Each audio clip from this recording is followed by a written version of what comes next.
कहते हैं कि दुनिया में मन सबसे ज्यादा शक्तिशाली चीज होती है। अगर किसी चीज को तुम पूरे मन से चाह लो तो तुम उसे हासिल कर सकते हो। ये मैं नहीं कहता, ये सभी महापुरुषों का कहना है। लेकिन अगर ये सत्य है, ये सच है, तो जो हम अपने मन से चाहते हैं वो हमें हासिल क्यों नहीं होता है? भाई, कोई भी इंसान अपने मन में दुख तो नहीं चाहेगा, लेकिन वो रहता तो दुखी है। हर इंसान अपने मन से तो कामयाब होना चाहता है, खूब पैसा कमाना चाहता है, लेकिन फिर भी वो कामयाब नहीं होता। भला ऐसा दुनिया में कौन इंसान होगा जो अपने मन में ये चाहेगा कि मैं नाकामयाब रहूं या मैं पैसा ना कमाऊं? सोचने की बात है। तो इसमें दो चीजें निकल के सामने आती हैं। या तो वो महापुरुष गलत थे जिन्होंने ये बात बोली कि मन से चाही हुई चीज हासिल हो जाती है, या फिर हम गलत हैं। आज की कहानी जो मैं आपको सुनाने वाला हूँ उसमें आपको एक ऐसा मंत्र मिलेगा। उसे समझने के बाद आपको एक ऐसा मंत्र पता चलेगा जिससे आप ये समझ पाएंगे कि अपने मन से कोई भी चीज कैसे करवाई जाती है, मन में किसी भी बात का बीज कैसे बोया जाता है। ये इस कहानी से आपको अच्छी तरह से समझ में आ जाएगा, और इससे आप ये भी समझ पाएंगे कि आकर्षण का नियम, लॉ ऑफ अट्रैक्शन कैसे काम करता है। कहानी छोटी सी है लेकिन बहुत ही गहरी है। इससे पहले कि आप इस कहानी में खो जाएं, इस चैनल को सब्सक्राइब जरूर कर लें।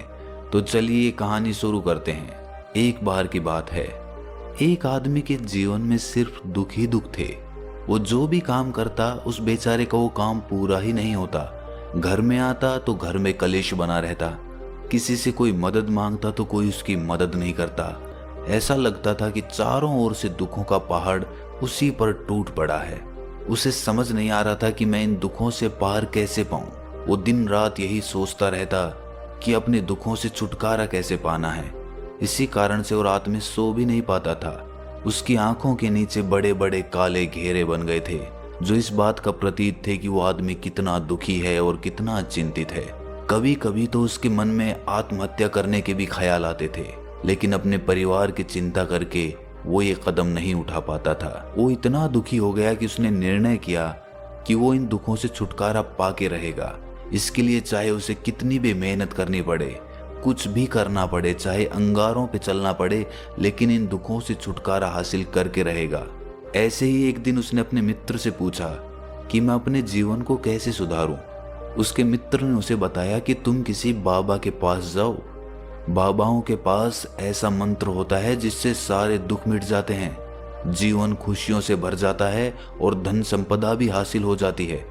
तुम किसी ऐसे बाबा को ढूंढ लो, बस तुम्हारा काम बन जाएगा। उस आदमी के मन में ये बात पूरी तरह से पक्की बैठ गई कि कोई बाबा ही मेरा दुख दूर कर सकता है, और इसीलिए उसे किसी भी बाबा के बारे में पता चलता तो वो उस बाबा के पास पहुंच जाता। वो उस बाबा को अपनी समस्या बताता और उससे उसका समाधान पूछता और कहता कि बाबा, मैं कुछ भी करने के लिए तैयार हूं, लेकिन मेरी इन समस्याओं से मुझे छुटकारा दिला दीजिए। आप जो कहेंगे मैं वो करूंगा, लेकिन मेरे जीवन को सुधार दीजिए। बाबा उसे कुछ टोने टोट के बता देते थे करने के लिए, और बदले में दान दक्षिणा ले लेते थे कि ये टोना टोटका करने के बाद तुम्हारे घर में सुख शांति बनी रहेगी, बस इस टोटके को पूरी विधि के साथ करना।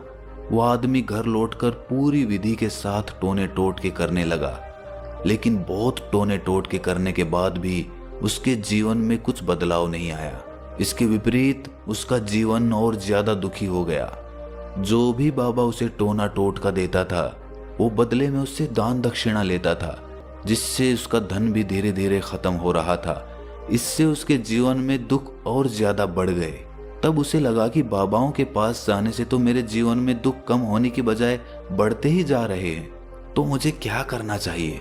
बाबाओं के पास जाऊं या ना जाऊं? फिर एक दिन एक आदमी ने उसे बताया कि तुम अपने घर में किसी पंडित को बुलाकर हवन करवा लो। हवन होगा, घर शुद्ध हो जाएगा। कोई भी बुरी ऊर्जा होगी घर में तो वो घर से बाहर चली जाएगी। किसी पंडित को बुलाकर पूरे विधि विधानों से मंत्रोच्चारण कराओ और हवन कराओ, जिससे घर में सुख शांति आए। उस आदमी के मन में ये बात बैठ गई और उसने एक पंडित को अपने घर पर बुलाकर हवन करवा दिया। हवन अच्छी तरह से संपन्न हुआ। बदले में पंडित ने भी अच्छी दान दक्षिणा ली और उसके बाद वो वहां से विदा हो गया। लेकिन कुछ दिनों के बाद उस आदमी को महसूस हुआ कि उसके जीवन में अब भी कोई बदलाव नहीं आया है। अब वो आदमी पूरी तरह से दुखी हो गया और ज्यादा परेशान हो गया। अब तो उसे लगने लगा था कि मेरे जीवन में से दुख कभी खत्म ही नहीं होंगे।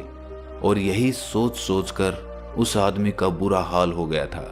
फिर एक दिन उसे अपने मित्र से एक ऐसे बाबा के बारे में पता चला जो समाधान बताने के लिए कोई दान दक्षिणा नहीं लेता था। उस आदमी को लगा कि ये बाबा दूसरे बाबाओं की तरह नहीं हो सकता, क्योंकि ये दान दक्षिणा तो लेता ही नहीं, और अगर दान दक्षिणा नहीं लेता तो ये सच में कोई सिद्ध बाबा होगा। और यही सोचकर वो उस बाबा के पास पहुंच जाता है।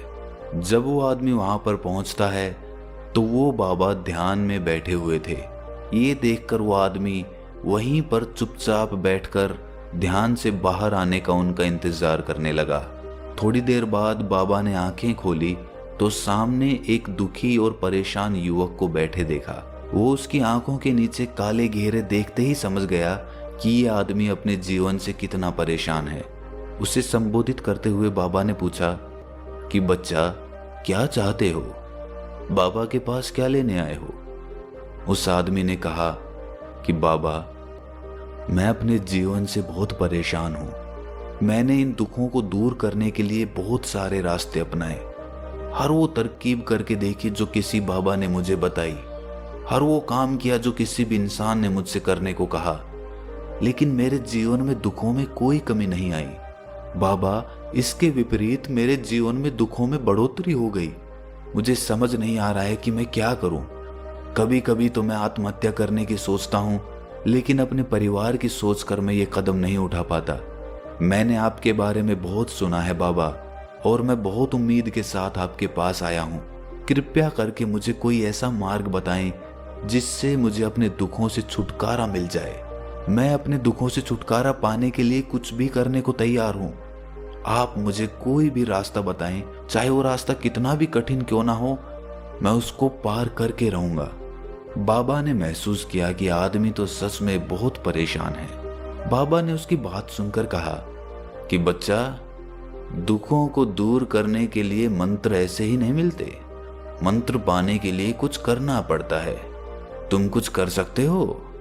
ये सुनकर पहले तो उस आदमी ने सोचा कि ये बाबा भी मुझसे दान दक्षिणा ही मांगेंगे, लेकिन और कोई रास्ता ना पाकर उस आदमी ने कहा कि बाबा, आपको जितनी भी दान दक्षिणा चाहिए मैं देने के लिए तैयार हूं, लेकिन आपका मंत्र सच्चा होना चाहिए, वो पूरा होना चाहिए, उसका फल मुझे मिलना चाहिए। उसके बाद मैं आपको जो भी दान दक्षिणा लेना चाहते हो वो दे दूंगा। बाबा ने कहा कि दान दक्षिणा तो बहुत छोटी सी चीज है, मुझे वो नहीं चाहिए। इस पर वो आदमी सोच विचार करके बोला, तो बाबा, मैं अंगारों पे भी चलने के लिए तैयार हूं, आप मुझे बस आज्ञा दीजिए। बाबा ने कहा कि अंगारों पे चलने वाली छोटी चीज मैं तुमसे नहीं कराने वाला। मैं जो तुमसे कराने वाला हूं वो बहुत कठिन मंत्र है, उसे पूरा कर पाओगे? बाबा ने कहा कि बाबा, आप मुझे बताइए तो सही, मुझे करना क्या होगा? मैं कुछ भी करने को तैयार हूं। इस पर बाबा ने उसे कहा कि यहां से जब तुम अपने घर जाओ तो रास्ते में अपने मन में ये दोहराते जाना कि मैं सुखी हूं, मैं सुखी हूं, मैं सुखी हूं। बार बार अपने मन में यही दोहराना, और याद रहे, जुबान पर ये नहीं आना चाहिए, ये सिर्फ मन में दोहराना है। ये सुनकर वो आदमी बोला, बाबा, बस इतनी सी बात?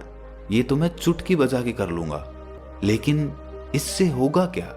बाबा बोले कि इस मंत्र को करके देखो। वैसे भी तुमने इतने बाबाओं के मंत्र किए हैं, तो इस मंत्र को भी करके देख लो। उस आदमी ने सोचा कि बाबा कुछ दान दक्षिणा तो ले नहीं रहे, और छोटा सा मंत्र है, इसे तो मैं कर ही लूंगा। वो बोला, ठीक है बाबा, मैं ये मंत्र जरूर करूंगा।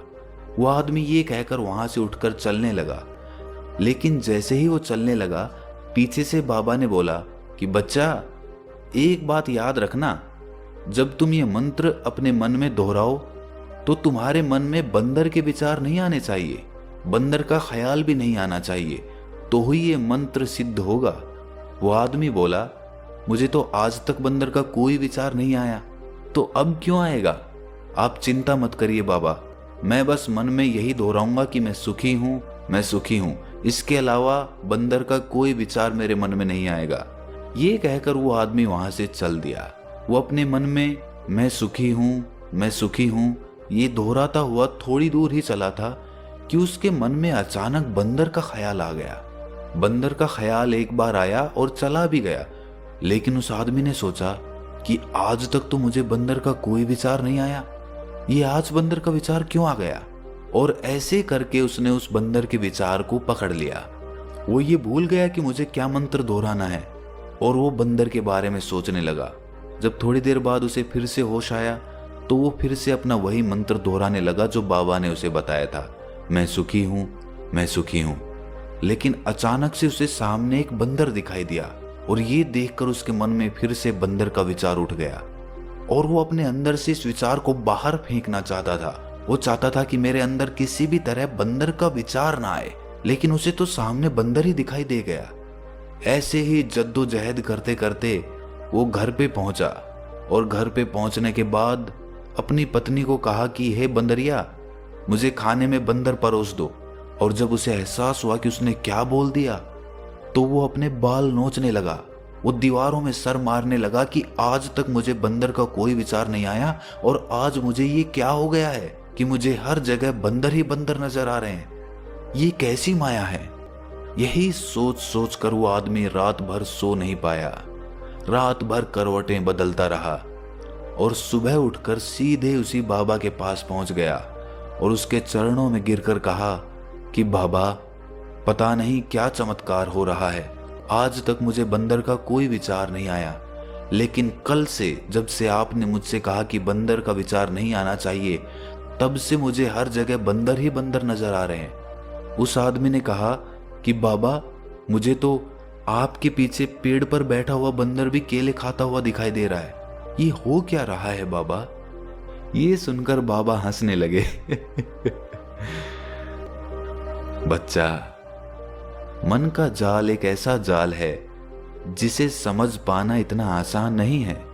बंदर तो तुम्हारे रास्ते में पहले भी आते थे। जब तुम मेरे पास आए थे तो इन्हीं पेड़ों पे ये बंदर घूम रहे थे, लेकिन तब तुम्हारे ध्यान में ये बंदर नहीं था, तब तुम्हारे ध्यान में सिर्फ अपने दुख थे। इसके बाद बाबा ने उसे बताया कि बच्चा, हम जिस चीज से भी दूर भागना चाहते हैं वही चीज हमारे मन में बहुत गहरे में प्रविष्ट हो जाती है, वो हमारे अंतर मन में समा जाती है। असल में हम जिस चीज से भी छुटकारा पाना चाहते हैं उससे छुटकारा इसीलिए पाना चाहते हैं कि वो हमारे साथ बहुत गहरे से जुड़ी हुई है, और हम जितना ही उससे छुटकारा पाना चाहते हैं वो उतनी ही गहरी हमारे मन में बैठती चली जाती है और आखिरकार वो हमारे अंतर मन में छा जाती है।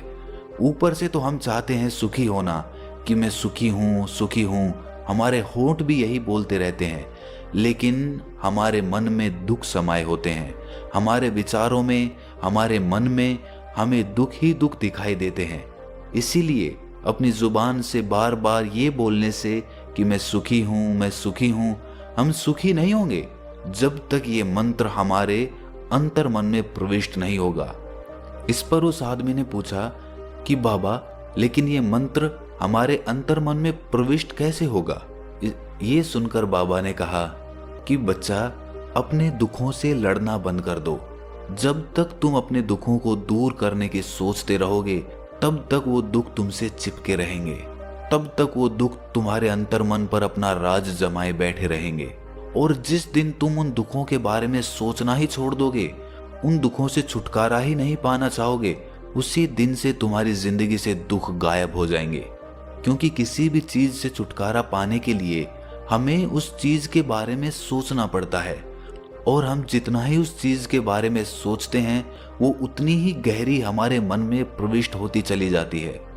हम अधिकतर समय दुखों के बारे में ही सोचते हैं। हम यही सोचते हैं कि हमारे जीवन में दुख है और हमें इससे छुटकारा पाना है। इसी वजह से बार बार सोचने से वो दुख हमारे अंतर मन में प्रविष्ट हो जाते हैं और हमें एहसास भी नहीं होता। इसीलिए अगर तुम दुखों से छुटकारा पाना चाहते हो तो दुखों से छुटकारा पाने के बारे में सोचना छोड़ दो, तुम्हें दुखों से छुटकारा मिल जाएगा।